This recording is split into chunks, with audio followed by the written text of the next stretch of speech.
ছোটবেলায় মাটির পুতুল খেলা নিয়ে আমার খুব একটা স্মৃতি মনে পড়ে না। যতটুকু মনে আছে একটা পুতুলই ছিল, খুব একটা খেলতাম না। পিসিদের আছে তাই আমিও বানিয়েছিলাম, তবে এগুলো খেলে কিভাবে সেটা তখন জানতাম না। ছোট পিসিকে একদিন জিজ্ঞেস করেছিলাম, তো ছোট পিসি দেখিয়েছিল যে এইভাবে খেলতে হয়। মানে পুরো একটা সংসার, বাপের বাড়ি, শ্বশুর বাড়ি, বাবা মা, বাচ্চা কাচ্চা, কত কিছু। আর আমার পছন্দের খেলা ছিল রান্নাবাটি। মায়ের যেরকম যেরকম বাসন কোসন আছে ওরকম আমারও লাগবে। আর রান্নাগুলো খাবে আমার মেয়ে সোফিয়া।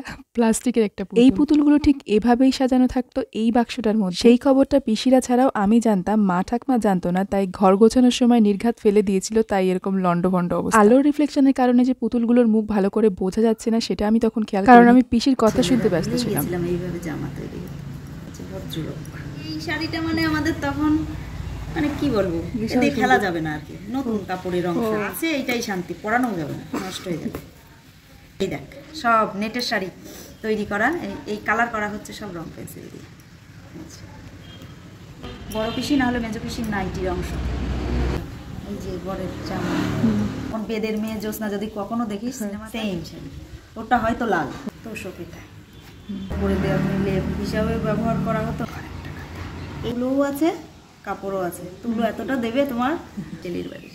এই দেখ ব্লাউজ, শাড়ি ব্লাউজ, এটাকে একটু আর স্টাইল করে একটু ভিটি করা হয়েছে, সবগুলোই ব্লাউজ সব।